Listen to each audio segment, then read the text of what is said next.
ক্ষমতার ভারসাম্য প্রতিষ্ঠায় বিএনপি সহ অন্যান্য রাজনৈতিক দলগুলো সংবিধানে যেসব পরিবর্তন চেয়েছিল মোটা দাগে তার বেশিরভাগই স্থান পেয়েছে সংস্কার কমিশনের সুপারিশে।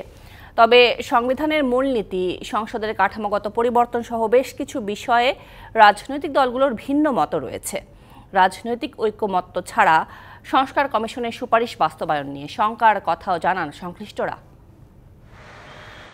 ক্ষমতার ভারসাম্য আনার সুপারিশকে ইতিবাচকভাবে দেখছে রাজনৈতিক দলগুলো, কিন্তু রাষ্ট্র পরিচালনার মূলনীতি পরিবর্তনের সুপারিশ নিয়ে কোনো দলের প্রশ্ন রয়েছে।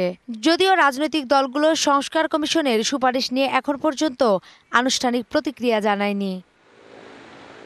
বিএনপি নেতা ইকবাল হাসান মাহমুদ টুকু বলছেন, দ্বিকক্ষ বিশিষ্ট সংসদ, ক্ষমতার ভারসাম্য আনাসহ কিছু প্রস্তাব বিএনপিও দিয়েছিল, তবে অন্যান্য কিছু সুপারিশ তাদের মতো করে দিয়েছে সংস্কার কমিশন।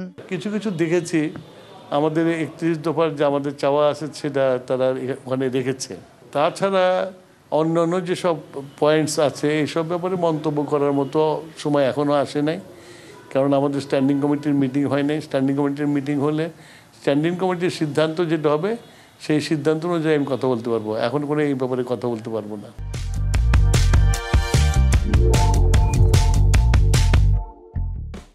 সংস্কার কর্মসূচি বাস্তবায়নে সরকারকে সব ধরনের সহযোগিতার কথা জানিয়েছে জামাত।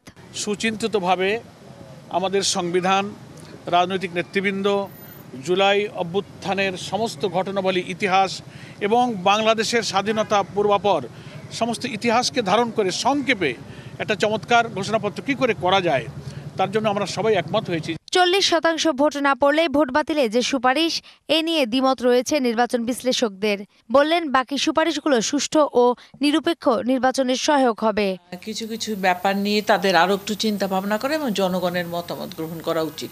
বিশেষ করে সংশ্লিষ্ট যারা আছে, যেমন পলিটিক্যাল পার্টিস এবং যেমন যারা ভোট দিবে ভোটার, এবং যে রাজনৈতিক দল, ভোটার এবং জনগণ, তাদের সঙ্গে আলোচনা করার পরেই তো এটাকে গ্রহণ করা হবে। এখন তো চট করে দিলে না গ্রহণ করলো সবাই, সেটা তো হবে না। জনগণের মতামতের ভিত্তিতে সংবিধান সংস্কারের সুপারিশ করা উচিত ছিল, মত সুপ্রিম কোর্টের এই আইনজীবীর। জনগণ যেগুলো চেয়েছে সেই একটা জিনিস, এর মধ্যে কিছু জিনিস আছে, সেগুলোর ব্যাপারে একটা কনসেনসাস তৈরি করা।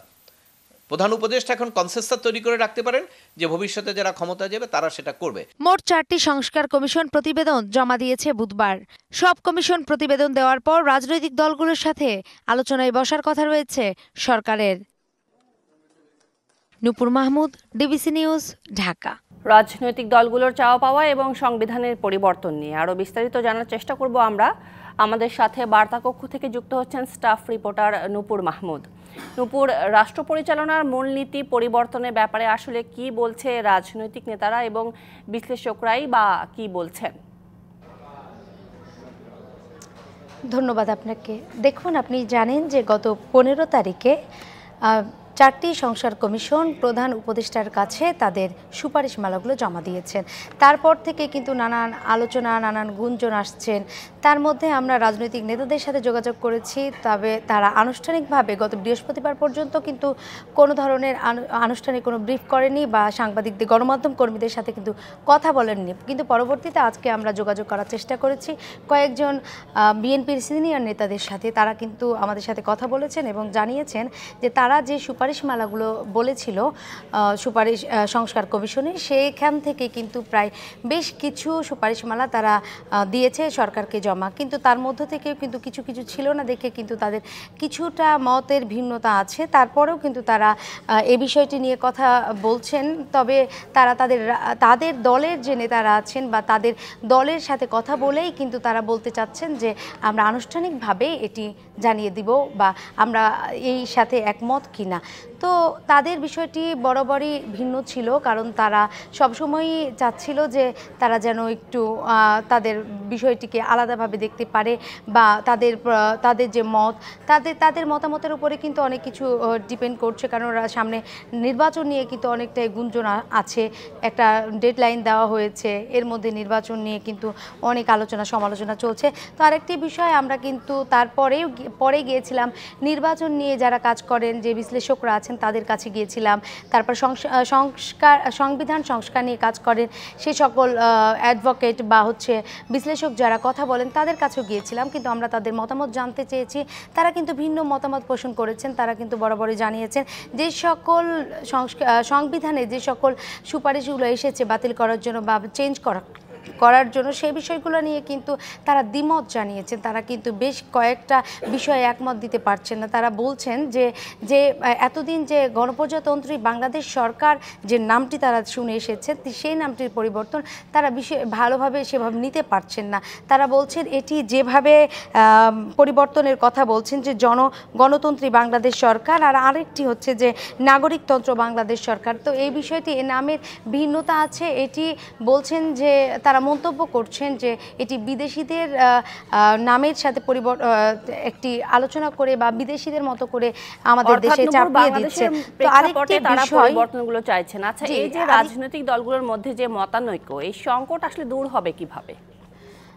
আসলে আপনাকে আরেকটি বিষয় জানাই, এই বিশ্লেষকরা কিন্তু বরাবরই বলছেন যে সংবিধান হতে হবে জনগণের সাধারণ মানুষের জন্য। সাধারণ মানুষ একজন রিক্সাওয়ালা থেকে শুরু করে যেন সব আপার লেভেলের লোকজন বুঝতে পারে সংবিধানের আসলে মূলনীতিটা কী বা সংবিধান কী।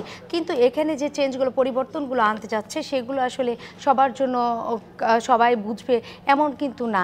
আপনি যে বিষয়টা আবার আমাকে জিজ্ঞেস করেছেন, আমি আসলে সে বিষয়টি বলবো যে রাজনৈতিক দলের নেতারা যে মতভেদ আছে তা কিন্তু মূলত তাদের যে সুপারিশগুলো দিয়েছিল 31 দফা, তাদের এই প্রস্তাবনা থেকে কিন্তু কিছু ভিন্নতা এসেছে দেখে তারা কিন্তু বরাবরই বলছেন যে তারা আরও তাদের দলের নেতাদের সাথে বা তাদের একটি বৈঠক করবে, তারপর আনুষ্ঠানিকভাবে বিষয়টি জানাবেন।